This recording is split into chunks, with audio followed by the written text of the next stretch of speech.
Saravá, boa noite a todos, sejam todos bem-vindos a mais um estudo dessa semana, com as bênçãos e a proteção de nosso Pai Oxalá, que possa nos amparar na busca do conhecimento. Hoje nós vamos continuar o nosso livro, e o autor traz muito bonito o sincretismo de Ansan, com duas santas, Santa Bárbara e Santa Catarina.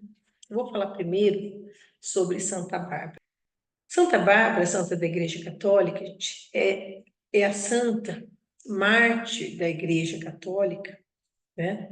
Que era uma moça de origem oriental, nascida na Nicomédia, na Ásia Menor, fazendo parte de uma... Então, Santa Bárbara é uma moça muito abastada, muito rica, de família rica, né? Na Nicomédia, na Ásia Menor. E seu pai, né? Na época ele era pagão, fanático, mas ela conseguiu instrução na religião cristã.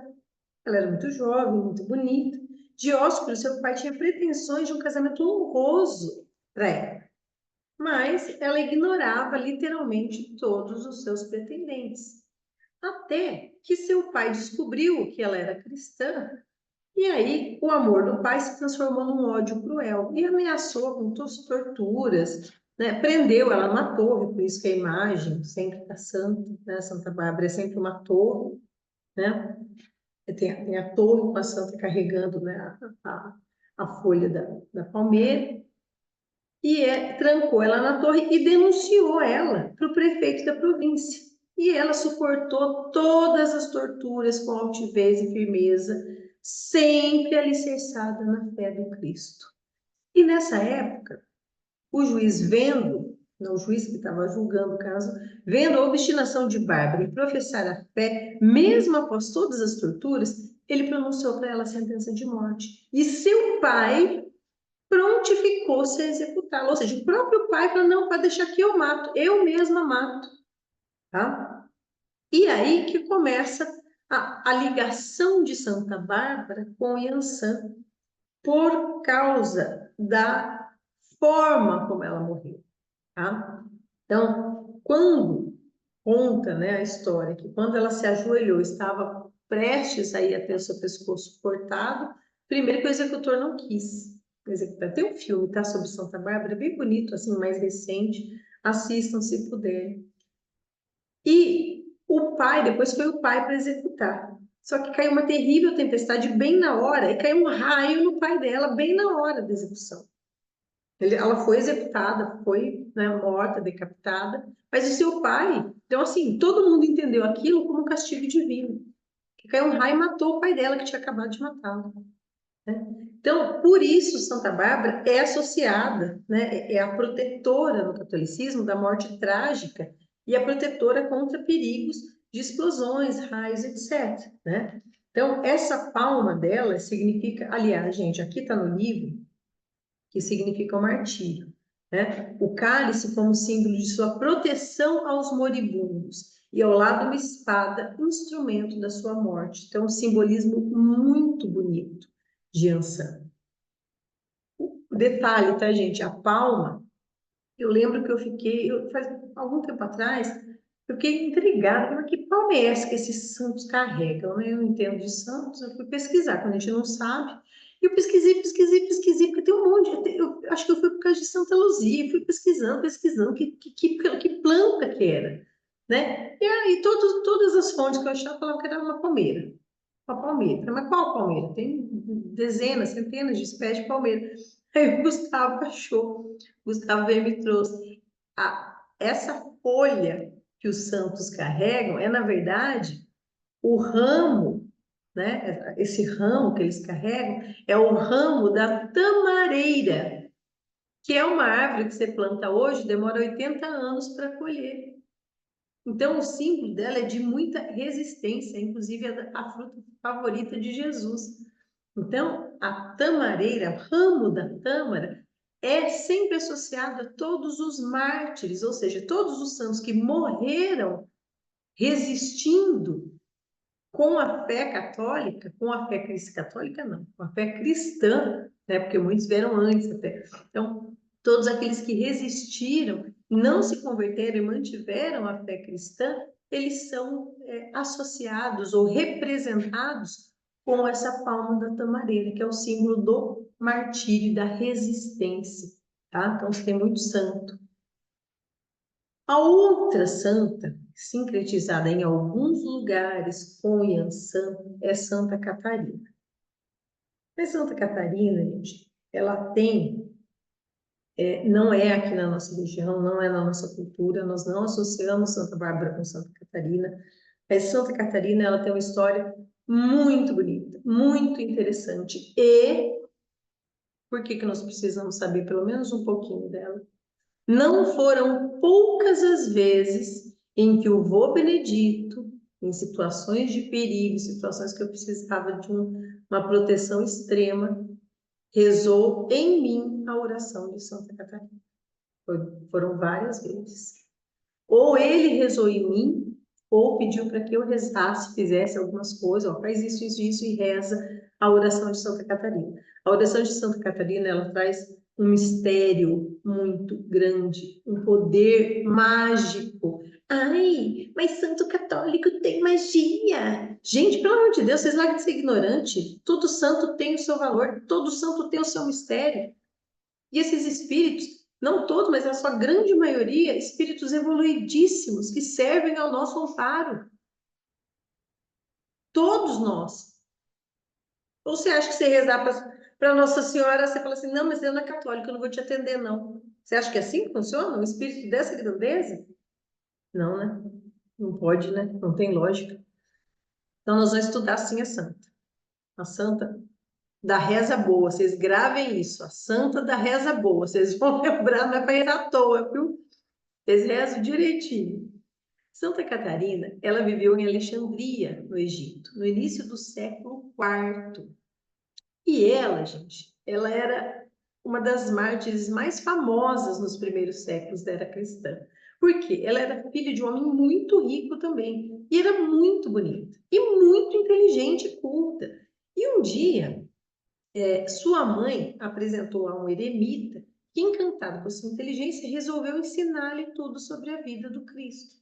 E aí lascou-se, né? Porque daí é lógico que ela se converteu ao cristianismo. E aí, tornando-se cristã, ela foi testada, a família não aceitava, né? E a sua fé, como passou a ser pública, ela começou a pregar a sua fé, dizer que era cristã, né? O imperador disse assim, falou assim, olha, eu te ofereço todas as riquezas e até matrimônio se você se converter. Então o imperador propôs casamento, ela era muito bonita. E ela resistiu ao assédio e à brutalidade do imperador Maxentius. E o imperador ficava constantemente exigindo que ela fizesse sacrifício aos deuses pagãos naquela época. E aí ele fala, mas não vou, né? Ele dá ela dá várias desculpas, etc, etc. E o imperador, impressionado pela coragem e eloquência da jovem, convocou retóricos e filósofos da época para tentar fazer Catarina mudar de ideia. Ela era muito inteligente. Porém, ocorreu o contrário. Com grande sagacidade, ela induziu os filósofos a erro e a maioria deles acabou se convertendo ao cristianismo. E aí foi um total horror, porque os que ela não conseguiu converter, ela conseguiu desmoralizar os sábios, os filósofos da época. Ela era extremamente inteligente e sagaz. Então, essa sagacidade de Santa Catarina, que é associada muito à Yansan. Inteligência, sagacidade, esperteza, né? Velocidade de pensamento. E foi condenada, obviamente, à morte, porque ela não renunciava à sua fé cristã. E ela foi condenada a morrer de uma forma muito peculiar, numa roda munida com lâminas de ferro cortantes e pontiagudas. Porém, É uma roda com ferro cortante para ela ser dilacerada. Ao contato com o corpo dela, a roda quebrou-se e despedaçou-se. Entende? Por isso que as imagens de Santa Catarina também aparecem com muita frequência ao lado dessa roda, né? Então, como a roda não funcionou, ela foi quebrada, dilacerada, ela foi torturada, daí de outras formas, e depois foi decapitada.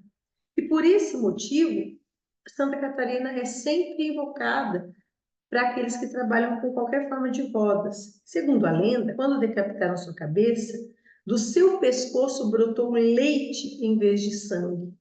Por isso, a ela recorrem as mães que têm pouco leite para amamentar os seus filhos. Então, ela até tem, depois ele tem as figuras, tá, gente? Vocês observem lá, são bem bonitas. E com certeza Santa Bárbara é uma das santas mais populares do catolicismo, né? Depois disso, o autor traz várias características de Yansan. Então, características da figura do orixá, tá, gente? Entendam isso. Então, isso se transfere aos filhos. Só que, vamos pensar no seguinte, ele não fala isso no livro, mas o orixá sempre traz aspectos positivos. Orixá é vibração direta de Deus. Orixá não traz defeito e falha de caráter. Ah, porque eu sou filha de Ançã, então eu sou barraqueira mesmo. Não, você é barraqueira porque você é mal educada. Por isso que você é barraqueira. Não porque você é filha de Ançã. Não jogue no santo a sua falha. Mas, tendo isso em mente, isso é para todos os orixás, tá, gente? O que a gente encontra de características negativas, eu sempre falo que são filhos afastados daquele orixá, afastados da sua vibração, em conflito com quem você é, porque o orixá é quem você é. Você veio naquela vibração, é você. Você está amparado, você nasceu naquela vibração, com aquelas tendências, com aquelas qualidades. Mas quando você se enfraquece da energia do orixá, você tende para um determinado ponto. Então, nas filhas de Yansan, ele sempre fala, Yansan, ela é temperamental. Eu não posso falar nada, tá, gente? Só vou lendo. Yansan é guerreira e amante, é ciumenta, mas não possessiva. É, de todos os orixás femininos, a mais vaidosa e geralmente toma pela força o que não consegue pela graça. Como vimos, aí ele vai falar depois de Xangô, né, na lenda de Xangô, que Yansan, na verdade ele fala aqui que é Yansan, mas se eu não me engano é Oxum que enganou Bá, cortando a orelha, né, para conseguir o amor de Xangô. Então, ele fala aqui que Yansan, mesmo sendo ciumento, não é possessiva, ou seja, segundo a lenda, seu temperamento não lhe permite permanecer fiel por muito tempo. Como ele está aqui. É isso que eu falo, gente, essa questão de fidelidade. Ah, então eu sou infiel é porque eu sou filho de Ansan. Isso nunca pode ser levado ao pé da letra. Então, eu já disse, todo filho de Ogum ia ser a pessoa de caráter mais reto. Todo filho de Xangô ia ser governante. Todo filho de Oxalá ia ser padre, pastor, sacerdote. Não é bem assim, né? Nos candomblés, ela é adorada e temida. Adorada por sua característica alegre, descontraída e irrequieta. Temida por suas atitudes fulminantes e capacidade e ascendência sobre os eguns, que são os espíritos dos mortos, que ela se assume, que a elas se submetem com maior facilidade do que a qualquer outro orixá. Então ele fala, embora Obaluaê seja o orixá que reina sobre os eguns, é a Yansan que é estéril, né? Então, uma prática muito comum é de saudar Yansan na entrada do cemitério, acendendo-lhe uma vela votiva, né? Então, ele trata também dos elementos de Yansan. como o fogo e o ar em movimento. Isso também é muito parecido com o que a gente já estudou anteriormente na Umbanda Sagrada, né? O domínio de Yansan são os ventos, a tempestade e a morte. Também é domínio de Yansan.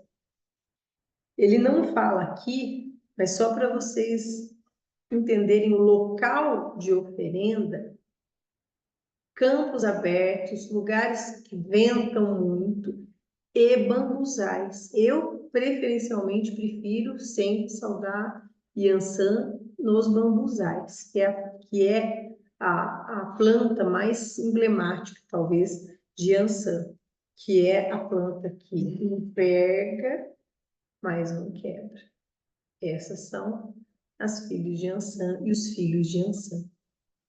Eles não quebram. Eles envergam e voltam com mais força. Força e resiliência. Talvez não resistência, mas resiliência. Adaptação. Gente, o ar, ele se adapta. Né? Então, o ar, ele vai penetrando em tudo. Adaptação. O metal é o cobre. Isso não tem muita... não tem muita divergência por aí, tá, gente? A erva sagrada mais emblemática é a folha de bambu, já vou falar de outras, tá? A flor sagrada é a palma amarela ou a rosa amarela. Aliás, a palma amarela é sempre muito... Eu lembro, quando eu fui me casar, a minha madrinha pediu palma amarela para a gente casar. Porque o casamento, na doutrina dela, ela sempre fazia o casamento com Yansan e com Ogum. Então, era para a palma amarela e as espadas. Até no final das contas, ela já estava bem doente. Ela falou, seu casamento vai ser feito com Ogum, tá?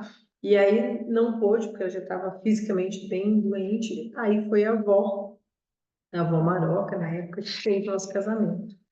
Para os banhos também podem ser utilizadas as seguintes ervas. Espada de Santa Bárbara, que você sabe qual é. Folhas de bambu. Qual tipo de bambu? Todos. Folhas de pitangueira, cordão de frade e girânio. E ainda depois ele vai falar os banhos específicos para uma obrigação, tá?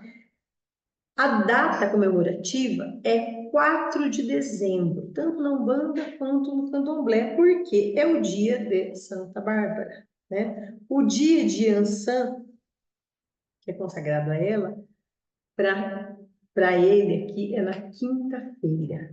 Tá? E aí tem as saudações. Um dia eu vou fazer um vídeo só sobre o significado das saudações, tá? E Ansan tem como cor símbolo o amarelo, tá? Mas ele narra aqui uma série de mudanças, inclusive dentro do candomblé, que coloca até o rosa, tá? Para Yansan. O amarelo, o rosa, o vermelho. Na verdade, não é o primeiro autor que eu vejo falando, até ele fala aqui por causa das distorções com o tempo. O Rubens Saraceni fala também por que Yansan vibra no amarelo e também vibra no vermelho e também pode vibrar até no rosa. Mas na nossa casa, a cor que nós oferecemos, a cor que nós utilizamos para Yansan é o amarelo, preponderantemente. Tá? Como eu disse, Yansan de Gbali, ou de Bale, é utilizado rosa ou branco. Então, essas Yansans... vocês vão ver na internet algumas Yansans rosas, vocês já viram? Aquilo são casas de candomblé onde tem a figura, é uma Yansan específica, tá, gente? Assim como eu tenho 7 linhas de Ogum, eu tenho 7 linhas de Yansan.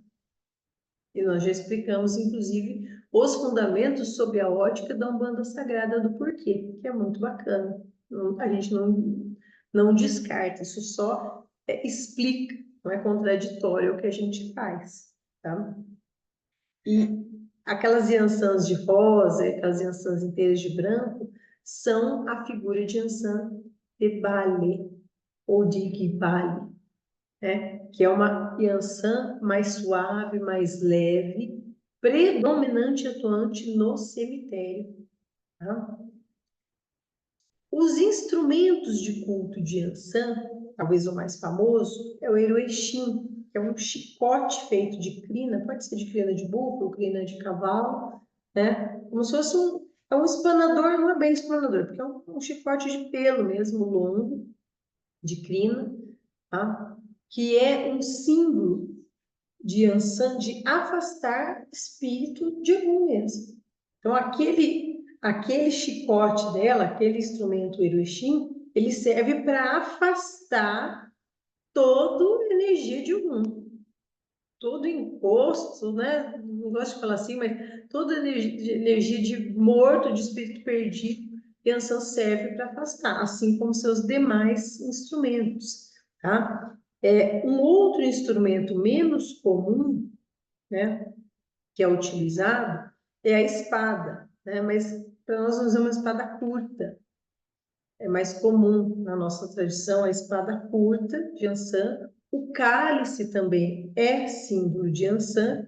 E em alguns lugares até o alfange. O que é o alfange? Aquela, como se fosse uma foice, é a foice da morte mesmo. Porque Ansan também é um orixá associado ao domínio dos mortos. Acho que nada. Características dos filhos de Ansan. Nascidos na luz da manhã, os filhos de Ansan são a própria majestade do orixá. Sua principal característica exterior é ser sempre uma entidade dominante. Ocupam naturalmente qualquer posição de destaque e nunca passam despercebidos. Gostam de vestir-se sempre na moda e de estar sempre atualizados. Embora haja sempre uma certa pitada de exagero em quase tudo que fazem. É por isso que eu falei que vocês não podem levar ao pé da letra, tá, gente? Eu não sou assim. Por exemplo, eu não tenho esse dia fui hoje, mas eu não sou uma pessoa vaidosa na aparência. Tem personalidade marcante e dificilmente são esquecidos. Ai, sim. Ou por amor ou por ódio, né? Brilham em quase tudo que fazem. São temperamentais por excelência, mudam de opinião com facilidade, amando ou desprezando objetos, pessoas ou coisas, absolutamente sem motivos aparentes. Não é nada disso. A gente sempre tem um motivo. Vocês, autores, vocês não compreendem. São inconstantes e sentimentais. Eu não sou sentimental. Arrependendo-se com facilidade de atos praticados, mas também os esquecendo, e não raras vezes repetindo-os. Os filhos de Ansan herdam do orixá suas características guerreiras, empenhando-se em discussões estéreis. Ai, gente, isso é tão duro que eu gosto.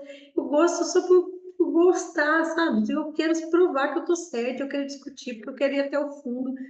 É assim, não importa o motivo. Pode ser por salvar paz mundial ou pode ser pelo novo. Todavia, em quase tudo que tocam, conseguem levar a bom termo. São também muito dedicados e prestimosos e, além de tudo, alegres. As filhas de Ansan são sempre extremadas. Ou amam apaixonadamente ou simplesmente esquecem. Incapazes de odiar, não hesitam em se reaproximar de alguém que lhes tenha magoado, sentindo quase sempre uma real piedade e amor por essa mesma pessoa. Se por qualquer razão tiverem posição de dor ou inferioridade. Lembra que eu falei do Itan? Que é muito forte isso nos filhos de Ansan, o apiedar-se. Pode ser uma pessoa inimiga, pode ter feito mal, se a pessoa tiver realmente em situação aqui de dor ou de inferioridade, provavelmente, mesmo não gostando da pessoa, a filha de Ansan ela vai defender. Ela pode não olhar mais a cara da pessoa depois, mas naquela hora, se a pessoa precisar de ajuda, ela vai ajudar. Tá? Não raras as vezes também assumem as causas alheias, constantemente, trazendo parentes enfermos para dentro das suas casas, brigando com o marido e filho por causa dessa pessoa. Posteriormente, invertem toda essa situação, mandando embora quem haviam trazido e buscando a paz familiar, como se nada tivesse acontecido. Fazem tudo em escala maior, amam com intensidade, dão-se com facilidade, produzem ou promovem e depois, por simplesmente, esquecem. Quer seja homem ou mulher, os filhos de Ansan serão sempre alguém que dificilmente conseguirá passar despercebido. Será sempre um temporal e um copo d'água, passando da tranquilidade Da tranquilidade de um lago sereno à incerteza de um mar tempestuoso. Sua principal característica positiva reside em sua capacidade de não apenas perdoar quem lhe tem ofendido, mas principalmente de esquecer a ofensa. Talvez nenhum outro consiga realmente esquecer como filho de Ansan. Olha, gente, isso é assim, eu não sou uma pessoa de perdoar, sabe por quê? Vou explicar agora do lado de dentro. Porque o autor está falando do lado, né? Eu vou falar do lado de dentro, do meu. Porque para mim, não é uma questão nunca de perdoar. Eu vou falar como eu olho. Então, a pessoa me fez uma ofensa, ou me traiu, ou fez alguma traição, alguma coisa ruim. Eu vou esquecer que aquela pessoa existe. Eu não vou me sentir ofendida, eu não vou me sentir vingativa. Se possível, eu nem falo nunca mais o nome da pessoa e eu esqueço. Então, ai, por que você não perdoou? Não, não tenho que perdoar. A pessoa fez uma coisa errada para mim, não merece minha confiança. Então, o que eu faço? Eu me afasto dessa pessoa. Eu não preciso ficar perto dela perdoando. Ai, que ficar se martirizando, gente, sofrendo. A pessoa é ruim para você, não merece sua confiança, eu viro as costas e vou embora. Eu não vou ficar olhando, eu te perdoo, porque eu sou. Não, esquece. Se um dia a pessoa precisar da minha ajuda, provavelmente eu vou ajudar, mas eu vou continuar afastada dessa pessoa. Porque as filhas de Ansan, elas não esquecem. E não é que elas não perdoam. Elas já está automaticamente perdoado. Mas nunca mais. Quebra de confiança é uma vez só na vida. Você pode ter certeza. Isso vale principalmente para os meus filhinhos de santo, queridos. Você mente para sua mãe de santo uma única vez na sua vida, porque nunca mais, não importa o que você faça, eu vou confiar em você. Entende? Então, confiança, gente, é uma só. Então, esse negócio de, as filhas de Ansan perdoam, nem vejo com isso como perdão. Não tenho, não guardo, sabe? Tique-tique, assim, necessidade de, agora a pessoa vai ter o que merece, vai ver só, porque a chance de eu ignorar ela para todo sempre é muito grande. Entende? Isso não tem raiva, não tem rancor. Quando líderes em uma atividade sempre se marcam de maneira indelével, né? Mesmo que isso cause sacrifício, ou seja, tira o fôlego das pessoas. As filhas de Ansan são extremadas, como as chamadas supermães. Lutam pela felicidade e progresso dos seus filhos e não admitem erros ou falhas, embora quase nunca tenham coragem de punir as crianças. Mentira. Como esposas, são exageradamente ciumentas e às vezes chegam a infernizar a vida de seus companheiros com ciúmes. Mentira, né, lindo? Mentira, gente, tudo mentira. É uma vida, gente. É um ciúme que não é posse, não é porque é meu, é porque eu não gosto que olha. Sim, sim. Os pontos riscados de Ansan, ele coloca aqui, são sempre associados ao raio, a taça ou a espada. Para a gente é muito mais o raio, e a gente usa também as formas espiraladas da Yansan, tá? E depois ele traz alguns pontos cantados, muito bonitos. Gente, uma outra coisa sobre os pontos cantados, ele traz um aqui que é bem antigo, que a gente sempre canta. Eram duas ventarolas, ventando no mar. Uma era Iação, a outra era Iemanjá. E ele traz, a Maria já cantando, ele traz várias aqui, tá? Hoje não vai dar tempo.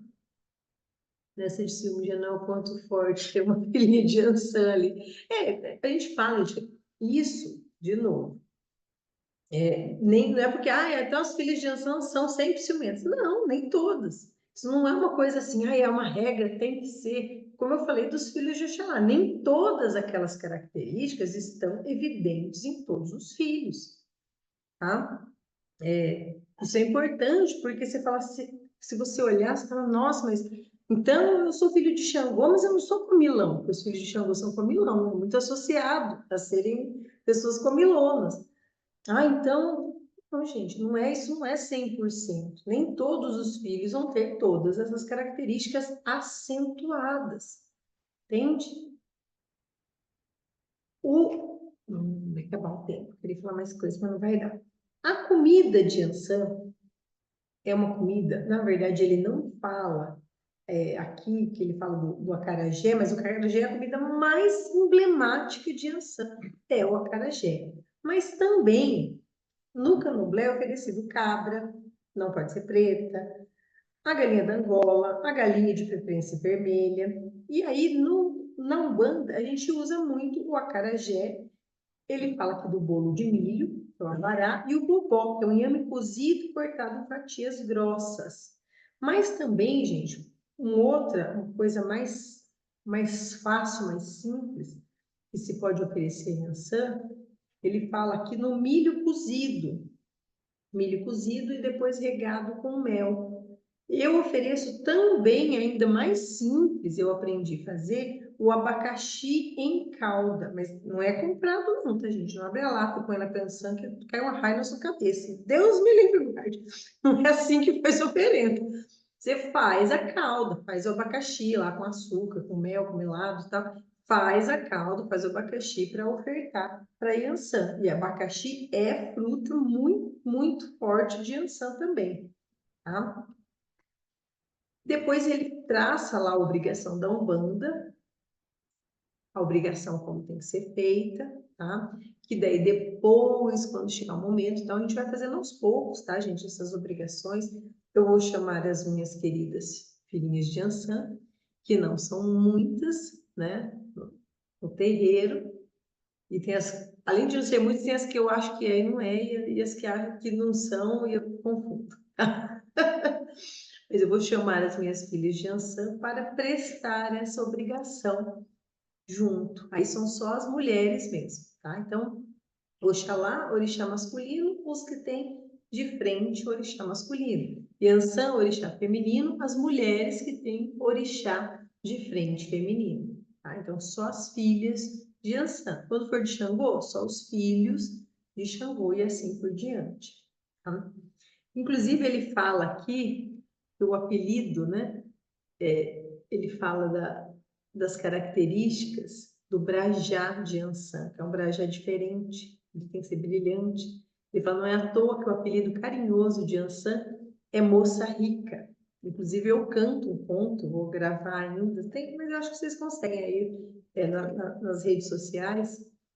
Ele fala, Oiá é moça rica, ela é filha de Xangô. Oiá é moça rica, ela é filha de Xangô.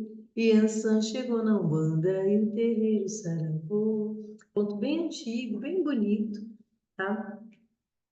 Tem muita coisa ainda, mas o livro, assim, ele é um livro mais para direcionar as obrigações de cada orixá. Então, quando ele dá, é só para vocês visualizarem, ele dá toda essa introdução para falar do orixá, já para que você se conecte. Você não se conecta naquilo que não tem significado para você. Então, para você se conectar, você tem que conhecer, estudar, olhar, saber. Antigamente, esse conhecimento tinha que ser passado de forma oral. Hoje, graças a Deus, nós temos bibliografia, nós temos muito material para a gente ler, para a gente estudar, para a gente ouvir, que ajuda tudo isso. Então, a gente vai aproveitar, né?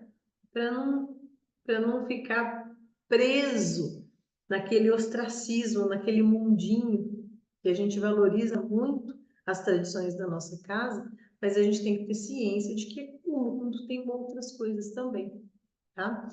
Reflitam, peçam a Mãe Ansã com o seu poderoso vento que sopre por todo espaço que vocês estiverem, que leve toda a negatividade, que leve todos os pensamentos ruins, toda a influência feita por eguns, por espíritos de desencarnados, de sofredores, que possa assoprar com seus ventos da sua casa, do seu corpo, da sua mente, do seu espírito, e encaminhá-los para onde eles precisam. Peçam, meus filhos, a direção, o caminho a escolher, o caminho a seguir para a sua melhor evolução, para que nós possamos sempre estar no caminho melhor para a nossa alma. Então, peçam isso para a Mãe Ansã, com força, com carinho, peçam o amparo da coragem dela, da energia. Chega de ficar morto, sem disposição, é para ir. O apelido aqui, eu falo, Ansã é o orixá do go, go, go, go, vai, vai, vai, vai. É só vai, vai que dá certo. Então, é isso que eu espero que vocês fiquem nessa vibração, estejam parados nessa noite, tá? Então, saravá a todos, fiquem em paz e que nossa Mãe Ansã possa ampará-los o restante da semana, tá bom? Um abração, gente.